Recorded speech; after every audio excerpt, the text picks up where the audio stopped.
வணக்கம், நான் சிவகாமி. நேற்றைய கிளாஸில் என்ன பண்ணியிருப்போம் அப்படின்னு பார்த்தீங்கன்னா, கம்ப்யூட்டரை பற்றி ஓரளவுக்கு டீட்டெயில் எக்ஸ்ப்ளனேஷன் கொடுத்துருப்பேன். ஓகேங்களா? ஸோ கம்ப்யூட்டரை பற்றின ஒரு ஐடியா உங்களுக்கு கிடச்சிருக்கும். ஓகே, ஸோ கம்ப்யூட்டரில் இருக்கக்கூடிய கம்ப்யூட்டர்னால் வந்து எது சேர்ந்தது கம்ப்யூட்டர் எது இருந்தால் தான் ஒர்க் ஆகும். ஸோ இந்த காமனான விஷயங்களை பற்றி உங்களுக்கு எக்ஸ்பிளைன் பண்ணியிருப்பேன். தென் வந்து கம்ப்யூட்டரில் ஒர்க் பண்ணுறதுக்கு ப்ரோக்ராம்ஸ் தேவை. அந்த ப்ரோக்ராம் வந்து எந்தெந்த மாதிரியான ப்ரோக்ராம்ஸ்லாம் இருக்குது, அதில் நம்ம எப்படியெல்லாம் ஒர்க் பண்ணலாம் அப்படின்றதுக்கு காமனாக ஒரு சில விஷயங்கள் நான் சொல்லியிருந்திருப்பேன். லாஸ்ட்டாக வந்து பேக்கேஜஸ் வரைக்கும் பார்த்துருப்போம். ஸோ பேக்கேஜ் அப்படின்னா ஆல்ரெடி இருக்கக்கூடிய எழுதி வச்சுருக்கக்கூடிய ப்ரோக்ராம்ஸை வந்து நம்ம அப்படியே யூஸ் பண்ணிக்கலாம் அப்படின்னு சொல்லி பார்த்துருப்போம். சிம்பிளாக வந்து அதுக்கு ஒரு எக்ஸாம்பிள் சொல்லணும் அப்படின்னா, இப்போ நீங்கள் மொபைல்லையே நீங்கள் எடுத்துக்கோங்க. ஃபோட்டோஸ்ன்னு சொல்லிட்டு ஒரு ஃபோல்டர் இருக்குது.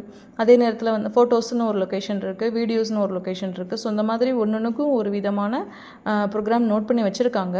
அதுக்குள்ளே இப்போ நீங்கள் ஃபோட்டோ எடுத்திங்கன்னா அது டேரெக்டாக எங்கே தான் போகும்னு பார்த்தீங்கன்னா அந்த ஃபோட்டோஸ்குள்ளே தான் போகும். வீடியோஸை நீங்கள் வந்து உள்ளே கொடுத்தீங்க அப்படின்னா வீடியோக்குள்ளே தான் போகும். ஸோ நீங்கள் ஃபோட்டோஸ்குள்ளே போயிட்டு வீடியோவை நீங்கள் இன்சர்ட் பண்ணணும்னு நினச்சிங்கன்னா அது நம்மளால் முடியாது இல்லையா? ஸோ அது மாதிரி தான். ஸோ பேக்கேஜஸ்க்குள்ளே வந்து பார்த்தீங்கன்னா உங்களுக்கு என்ன வேணுமோ எல்லாமே ஆல்ரெடி இருக்குது. அதை யூஸ் பண்ணி நீங்கள் என்ன பண்ணிக்கலாம், ஜஸ்ட் கஸ்டமைஸ் தான் பண்ணிக்கலாமே தவிர்த்து நியூ கிரியேஷன்ஸ்லாம் அதில் வந்து செஞ்சுக்க முடியாது அப்படின்னு சொல்லி நம்ம பார்த்துருந்துருப்போம். ஓகே, சரி. இப்போது நியூ கிரியேஷன்ஸ் நான் செய்யணும். ஓகே, ஏற்கனவே என்ன இருக்கோ அது போக நான் என்ன பண்ணிக்கிறணும்னு பார்த்தீங்கன்னா என்னோடய தேவைக்கு ஏற்ற மாதிரியான ப்ரோக்ராம்ஸ் எல்லாம் எழுதிக்கிறணும் அப்படின்னு நினைக்கிறேன். அதுக்கு நமக்கு யூஸ் ஆகக்கூடிய ஒன் ஆஃப் த அப்ளிகேஷன் தான் எது அப்படின்னு பார்த்தீங்கன்னா லாங்குவேஜ் அப்படின்னு சொல்கிறது. ஓகே, ஸோ லாங்குவேஜ் அப்படின்னா ஃபஸ்ட்டு நம்ம லாங்குவேஜ்னாலே எதுக்காக யூஸ் ஆகுது? கம்யூனிகேஷனுக்காக. ஓகேங்களா? ஸோ அப்போது ஒரு நார்மலாக நம்மளுடைய ரியல் லைஃப்பில் வந்து ஒருத்தவங்க கிட்ட நம்ம ஒரு கம்யூனிகேஷன் பண்ணிக்கிறணும் அப்படின்னா அதுக்கு நம்மளுடைய லாங்குவேஜஸ் தான் யூஸ் ஆகுது. நம்ம ஒரு மொழியில் தான் அவங்கக்கிட்ட விஷயங்களை வந்து கன்வே பண்ணிக்கிடுவோம். சரிங்களா? ஆனால் அந்த லாங்குவேஜஸ்லேயே வந்து சில டைப்ஸஸ் இருக்குது இல்லையா? நிறைய விதமான லாங்குவேஜஸ் இருக்குது. அதில் சைன் லாங்குவேஜஸும் இருக்குது. ஸோ சைன் லாங்குவேஜ் மூலமாகவும் கன்வே பண்ணுறவங்களும் இருக்காங்க. ஓகேங்களா? ஸோ அதே மாதிரி இந்த லாங்குவேஜஸ்லையும் என்ன இருக்குது அப்படின்னு, சிஸ்டம் லாங்குவேஜஸ்லையும் என்னென்ன மாதிரியான வித்தியாசங்கள் இருக்குது அப்படின்னு பார்த்தீங்கன்னா, இப்போ காமனாக ஒரு 3 டைப்ஸஸ் நான் சொல்லிடுறேன். என்னென்ன மாதிரியான லாங்குவேஜஸ்ன்னு பார்த்தீங்கன்னா low level languages, middle level languages, high level languages. Okay, low level லாங்குவேஜ்னா யூஸரால் லோ லெவலில் அண்டர்ஸ்டாண்ட் பண்ணக்கூடிய லாங்குவேஜ். அப்போது அது வந்து என்ன லாங்குவேஜ் அப்படின்னு பார்த்தீங்கன்னா machine language. Okay, so machine லாங்குவேஜை நம்மளால் என்ன பண்ண முடியாது அப்படின்னு பார்த்தீங்கன்னா ஈஸியாக அண்டர்ஸ்டாண்ட் பண்ணிக்க முடியாது.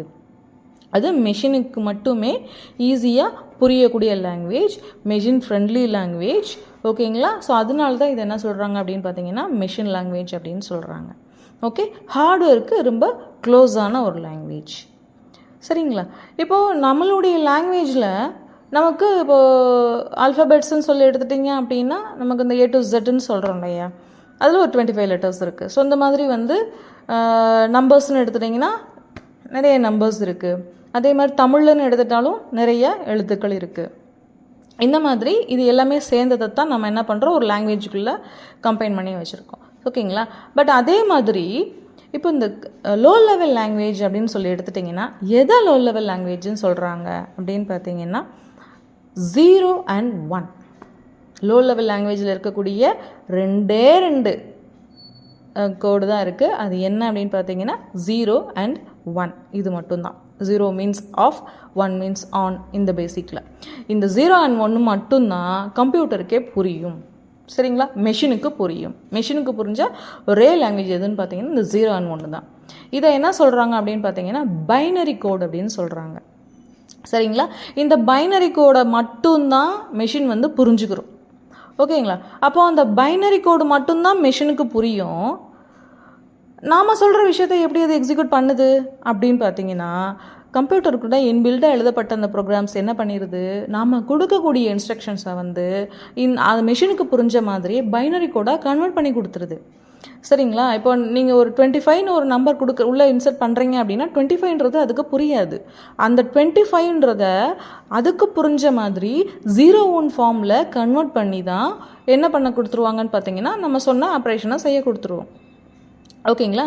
தென் 0-1லேயே நமக்கு ஆன்சர் வந்தால் நமக்கு புரியுமா? கண்டிப்பாக புரியாது.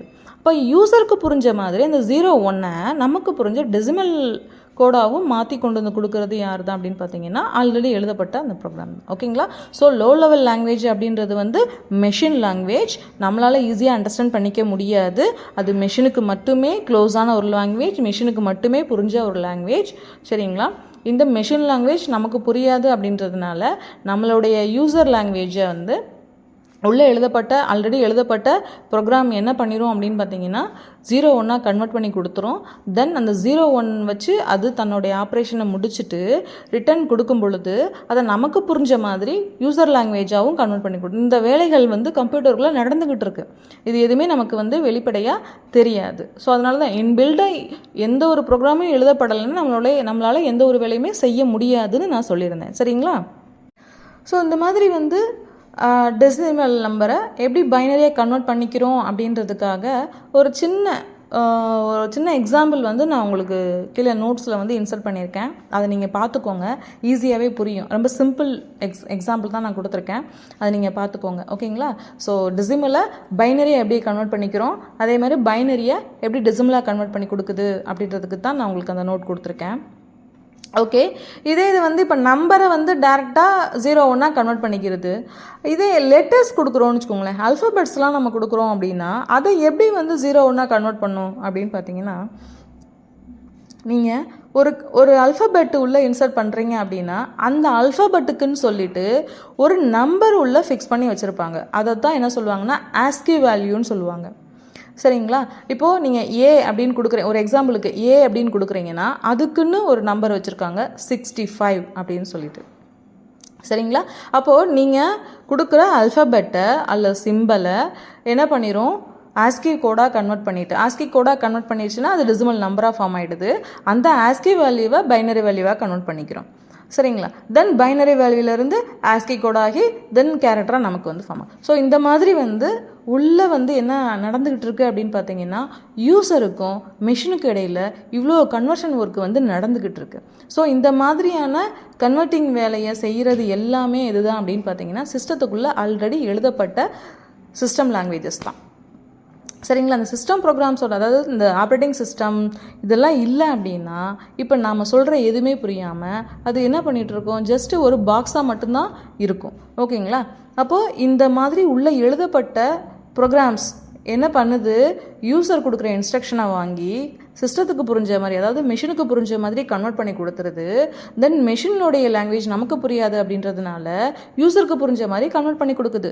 இந்த வேலைகள் எல்லாமே உள்ளே நடந்துக்கிட்டு இருக்கு. ஓகேங்களா? சரி, ஓகே. லாங்குவேஜில் லோ லெவல் லாங்குவேஜ்னால் மெஷினுக்கு புரிஞ்ச லாங்குவேஜ் அப்படின்னு சொல்லி பார்த்துட்டோம். ஓகேங்களா? அடுத்து வந்து பார்த்தீங்கன்னா மிடில் லெவல் லாங்குவேஜ்னு சொல்லிட்டு ஒரு லாங்குவேஜ் சொல்லியிருப்போம். மிடில் லெவல் லாங்குவேஜ் அப்படின்னா மோஸ்ட்லி சிம்பாலிக்காக இருக்கும். சிம்பாலிக் அப்படின்னு சொல்கிறது, இப்போது லோ லெவல் லாங்குவேஜ்னா 0-1 அவ்வளோதான், அது மட்டும்தான் இருக்கும். அதை வந்து நம்ம அண்டர்ஸ்டாண்ட் பண்ணுறது ரொம்ப ரொம்ப கஷ்டம். ஓகே, தென் இப்போ மிடில் லெவல் லாங்குவேஜ் அப்படின்னு பார்த்தீங்கன்னா ரெண்டுத்துக்கும் நடுவில் மெஷினுக்கும் ஈஸியாக அண்டர்ஸ்டாண்ட் பண்ணுற மாதிரி இருக்கும், யூசராலையும் ஈஸியாக அண்டர்ஸ்டாண்ட் பண்ணிக்கிற மாதிரி இருக்கும்.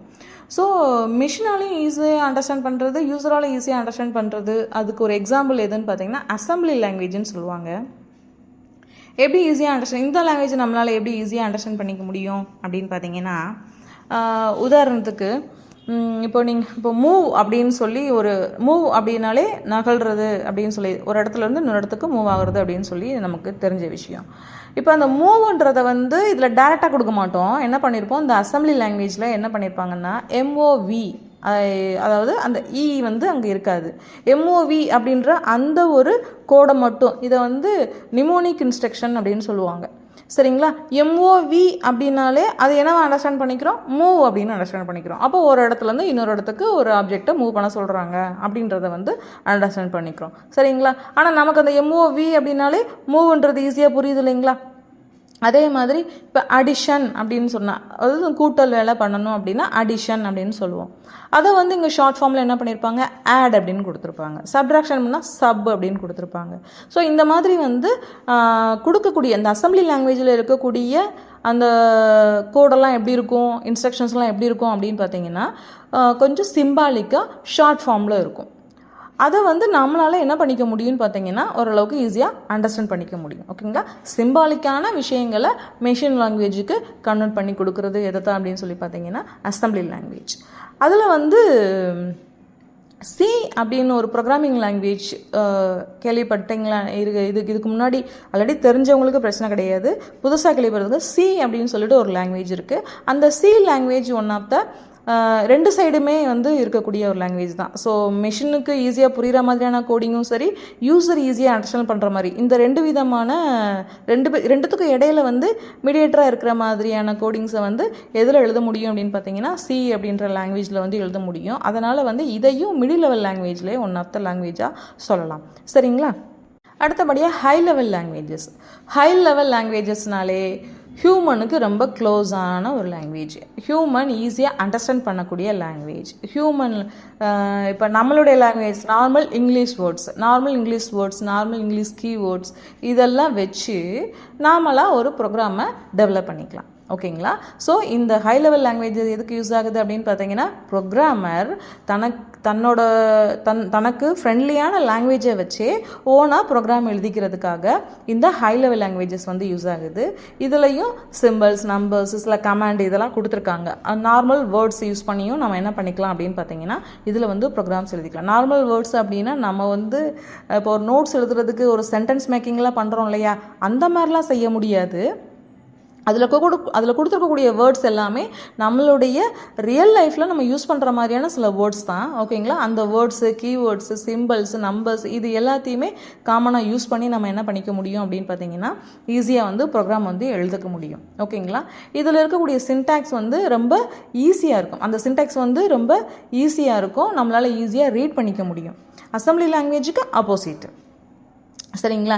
மெஷின் லாங்குவேஜுக்கும் ஆப்போசிட். ஸோ மெஷின் லாங்குவேஜ் சுத்தமாகவே நமக்கு வந்து அண்டர்ஸ்டாண்ட் பண்ணிக்கிறது கஷ்டம். அசம்பிளி லாங்குவேஜ் ஓரளவுக்கு நம்ம அண்டர்ஸ்டாண்ட் பண்ணிக்கலாம். தென் ஹை லெவல் லாங்குவேஜ்ன்றதான் நம்மளுடைய ஓன் லாங்குவேஜ்லேயே ரெடி பண்ணுற மாதிரி இருக்கும்.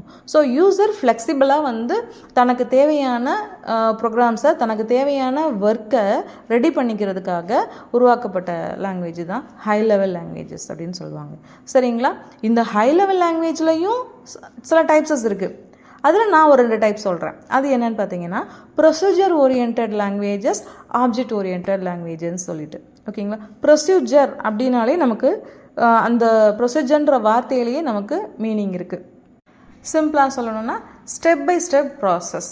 இந்த வேலைக்கு அப்புறம் இந்த வேலை தான் நடக்கணும், இதுக்கடுத்து இதைத்தான் நீங்கள் கொடுக்கணும் அப்படின்ற மாதிரி. ஓகேங்களா? ஒரு சிம்பிள் ரியல் டைம் எக்ஸாம்பிளாக சொல்லணும் அப்படின்னு பார்த்தீங்கன்னா, இப்போ நீங்கள் வந்து ஒரு வெஹிக்கிள் ரன் பண்ணணும். இப்போ நீங்கள் வந்து ஒரு பைக்கோ இல்லை காரோ நீங்கள் ரன் பண்ணணும் அப்படின்னா ஃபஸ்ட்டு வந்து நீங்கள் அந்த வெஹிக்கிளில் போய் உட்காரணும், கீ போடணும், தென் தான் ஸ்டார்ட் பண்ணணும். ஸோ அந்த மாதிரி ஒரு ப்ரொசீஜர் இருக்கு இல்லையா? ஸோ அதே மாதிரி வந்து குக்கிங் சைட்லேயும் பார்த்தீங்கன்னா ஒரு நமக்குன்னு சொல்லிட்டு ஒரு ஃபுட்டு ரெடி ஆகணும்னா அதுக்குன்னு ஸ்டெப் பை ஸ்டெப் ப்ரொசீஜர்ஸ் இருக்குது. அந்த ப்ரொசீஜர்ஸ் எல்லாம் ஃபாலோ பண்ணினா தான் நமக்கு தேவையான ரிசல்ட் வரும். ஓகேங்களா? அதே மாதிரி ப்ரொசீஜர் ஓரியன்டட் லாங்குவேஜஸில் ஸ்டெப் பை ஸ்டெப் அந்த இன்ஸ்ட்ரக்ஷன்ஸ் கொடுத்துருக்காங்க.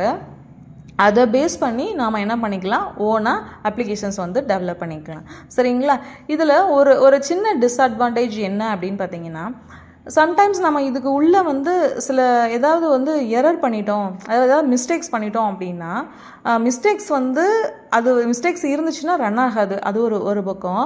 ஏன் ரன் ஆகலைன்னு சொல்லிட்டு மிஸ்டேக்ஸை கண்டுபிடிக்கிறது கொஞ்சம் சிரமம். ஓகேங்களா? ஸோ மிஸ்டேக்ஸை கண்டுபிடிக்கிறது கொஞ்சம் கஷ்டமாக இருக்கும். எதில் அப்படின்னு பார்த்தீங்கன்னா ப்ரொசீஜர் ஓரியன்டட் லாங்குவேஜஸில். சரிங்களா? இதுக்கு எக்ஸாம்பிளாக வந்து இந்த பாஸ்கல், ஃபோட்டான் இந்த மாதிரியான லாங்குவேஜஸ்லாம் எது சொல்லுவாங்க அப்படின்னு பார்த்தீங்கன்னா ப்ரொசீஜர் ஓரியன்டட் லாங்குவேஜ்னு சொல்லுவாங்க. ஓகேங்களா? C also procedure oriented language தான். சரிங்களா? Object oriented languages.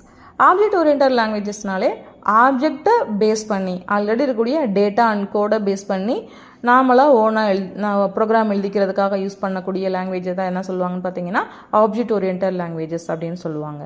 சரிங்களா? மோஸ்ட்லி சாஃப்ட்வேர் டெவலப்மெண்ட்டுக்கு இது ரொம்பவே யூஸ்ஃபுல்லாக இருக்கும். அடுத்து வந்து பார்த்தீங்கன்னா ரீயூசபிள், மெயின்டெனபிள். ரீயூசபிள் அப்படின்னு பார்த்தீங்கன்னா இதில் ஒரு பெரிய அட்வான்டேஜ் என்னன்னு பார்த்தீங்கன்னா, ஆல்ரெடி வந்து ஒரு ப்ரோக்ராம் எழுதப்பட்டிருக்கு, அந்த ப்ரோக்ராம் ஆல்ரெடி ரன் ஆகிட்டு இருக்கு. ஓகே, அப்போ அதில் இன்னும் சில நான் அப்டேஷன்ஸ்லாம் பண்ணணும் அப்படின்னா நியூவாக எழுதணுன்ற அவசியம் கிடையாது. ஆல்ரெடி எழுதப்பட்ட அந்த ப்ரோக்ராமை ரீயூஸ் பண்ணிவிட்டு அதில் நம்ம என்ன பண்ணிக்கலாம், அப்டேட் ஒர்க்காக பண்ணிக்கலாம். ஸோ எக்ஸஸாக ஆட் பண்ணி நீங்கள் புது வெர்ஷனை வந்து க்ரியேட் பண்ண முடியும். ஓகே, சிம்பிள் எக்ஸாம்பிளாக சொல்லணும்னா மொபைல் அப்ளிகேஷன்ஸ் க்ரியேட் பண்ணுறதுக்கு. ஓகேங்களா, மொபைல் அப்ளிகேஷன்ஸ்லாம் பார்த்தீங்கன்னா நீங்கள் இப்போது இதுக்கு முன்னாடி ஒரு 10 இயர்ஸ்க்கு முன்னாடி நம்ம மொபைலில் ஒர்க் பண்ணும் பொழுது என்ன பண்ணிகிட்ருக்கு, சேம் கால் ஆப்ஷனும் இருக்குது, சேம் மெசேஜ் ஆப்ஷன்ஸும் வந்து இருந்துட்டு தான் இருந்திருக்கு. இப்போ வர என்ன ஆகிட்டே இருக்குது, அதில் உங்களுக்கு அந்த கால் ஆப்ஷன்ஸ்லேயே வந்து நிறைய அப்டேஷன்ஸ் இருந்துகிட்ருக்கு, மெசேஜ் அனுப்புறதுலையும் நிறைய அப்டேஷன்ஸ் இருந்துகிட்ருக்கு. கால்லாம் பார்த்தீங்கன்னா முன்னாடி அந்த கால் ரெக்கார்டிங்கிறது வந்து ஸ்டார்டிங்கில் இருந்திருக்காது, இப்போ நீங்கள் கால் பண்ணாலே ஆட்டோமேட்டிக்காக ரெக்கார்டர் ஆப்ஷன்ஸும் வந்துட்டுருக்கு. ஸோ அந்த மாதிரி வந்து பார்த்தீங்கன்னா ஆல்ரெடி இருக்கிறதுலையே அடுத்தடுத்து வந்து நீங்கள் என்ன பண்ணலாம், இம்ப்ளிமெண்டேஷன்ஸ்லாம் செஞ்சுட்டே வந்துட்டு இருக்கலாம். இந்த மாதிரி ஆல்ரெடி இருக்கக்கூடிய ஒரு ப்ரோக்ராமுக்குள்ளே ரீயூஸ் பண்ணி இம்ப்ளிமெண்டேஷன் செய்கிறதுக்கெல்லாம் எதை யூஸ் பண்ணுறாங்க அப்படின்னு பார்த்தீங்கன்னா இந்த ஆப்ஜெக்ட் ஓரியன்டட் லாங்குவேஜஸ் வந்து யூஸ் பண்ணிகிட்ருக்காங்க. இது நம்ம லாங்குவேஜஸ்லாம் படிக்கும் பொழுது பார்த்தீங்கன்னா இன்னும் ரொம்ப டெப்த்தாகவே போகலாம். இப்போ நாங்கள் வந்து பேசிக்காக காமனாக தான் சொல்லிட்டு வந்துட்டுருக்கேன், சரிங்களா. இப்போ இந்த மாதிரி ஆப்ஜெக்ட் ஓரியன்டான ப்ரோக்ராம்ஸ் எழுதிக்கிறதுக்கு இந்த மாதிரி வந்து மொபைல் அப்ளிகேஷன்ஸ் ஆல்ரெடி இருக்கக்கூடிய ப்ரோக்ராமாகவே இம்ப்ளிமெண்ட் பண்ணுறது, அப்டேஷன் பண்ணுறது, இந்த மாதிரியான ப்ரோக்ராம் எழுதிக்கிறதுக்காக தான் எது யூஸ் ஆகுதுன்னு பார்த்தீங்கன்னா ஆப்ஜெக்ட் ஓரியன்டட் லாங்குவேஜஸ் வந்து யூஸ் ஆகுது. அதில் ஒரு எக்ஸாம்பிள் எதுன்னு பார்த்தீங்கன்னா C++, ஜாவா, விஷுவல் பேசிக், இந்த மாதிரியான லாங்குவேஜஸ்லாம் எதோட சேர்ந்தது அப்படின்னு பார்த்தீங்கன்னா ஆப்ஜெக்ட் ஓரியன்டட் ப்ரோக்ராமோடைய சேர்ந்தது, சரிங்களா. இந்த ஆப்ஜெக்ட் ஓரியன்டட் ப்ரோக்ராமை வந்து ஹேண்டில் பண்ணுறது நமக்கு கொஞ்சம் ஈஸி, ஓகேங்களா. மற்ற லாங்குவேஜஸ் மாதிரி ரொம்ப வந்து கிரிட்டிக்கலாக இருக்காது.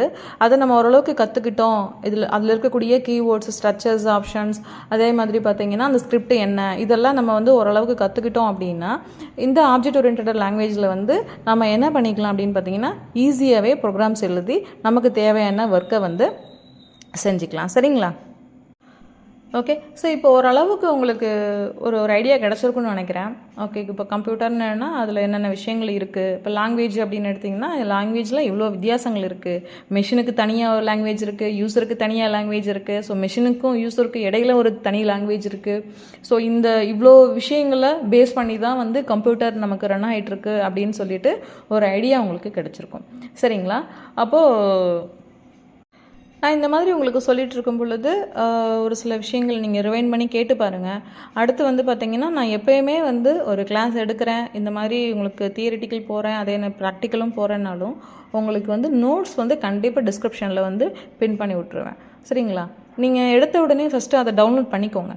டவுன்லோட் பண்ணிவிட்டு நான் சொல்கிறதையும் நீங்கள் வந்து கொஞ்சம் ஃபாலோ பண்ணி பார்த்துட்டே வந்தீங்க அப்படின்னா கண்டிப்பாக உங்களுக்கு நான் சொல்கிற விஷயங்கள்லாம் டெப்த்தாகவே உங்களுக்கு புரிய ஆரம்பிச்சிடும், சரிங்களா. அப்போது நம்ம வந்து கம்ப்யூட்டரை பற்றின பயமே இல்லாமல் நம்ம ஒர்க் பண்ணலாம். கம்ப்யூட்டரை பற்றி A to Z நமக்கு வந்து நம்ம தெரிஞ்சுக்க முடியாது, ஓப்பனாக சொல்லணும்னா A to Z நமக்குளால் தெரிஞ்சிக்கவே முடியாது. ஆனால் கம்ப்யூட்டரை பற்றின பேசிக்கெல்லாம் நம்மளால் தெரிஞ்சுக்க முடியும். ஓகே, கம்ப்யூட்டரில் வந்து என்ன மாதிரியான விஷயங்கள்லாம் நடக்குது, ஏற்கனவே எப்படி இருந்துச்சு, இப்போ என்ன நடந்துகிட்ருக்கு, இனிமேல் எப்படியெல்லாம் கொண்டு போவாங்க அப்படின்றதுக்கான ஒரு பேசிக் ஐடியா நமக்கு கிடச்சிரும். ஃபஸ்ட்டு ஏன் கம்ப்யூட்டரை யூஸ் பண்ணுறோன்றதுக்கான ஒரு ஐடியா கிடச்சிரும், சரிங்களா.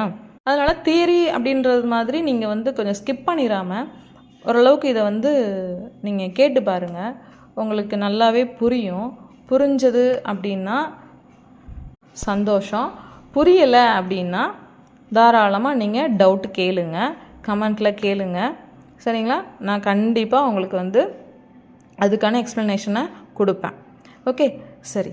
இன்றைய கிளாஸ் மோஸ்ட்லி இந்த தியரிட்டிக்கல் போர்ஷன் அப்படின்றது வந்து ஓரளவுக்கு நமக்கு வந்து முடிஞ்சிருச்சு. அடுத்து கொஞ்சம் போக போக நடுவில் கொஞ்சம் தியரி போர்ஷன்ஸை நான் வந்து கொண்டு வர்றேன், சரிங்களா. இப்போது இந்த கிளாஸ் வந்து உங்களுக்கு இப்போ ஓவர். இந்த கிளாஸ் உங்களுக்கு பிடிச்சிருந்தது அப்படின்னா லைக் பண்ணுங்கள், ஷேர் பண்ணுங்கள், சப்ஸ்கிரைப் பண்ணிடுங்க ஃபஸ்ட்டு, மறக்காமல் அதுதான் மெயினான வேலை.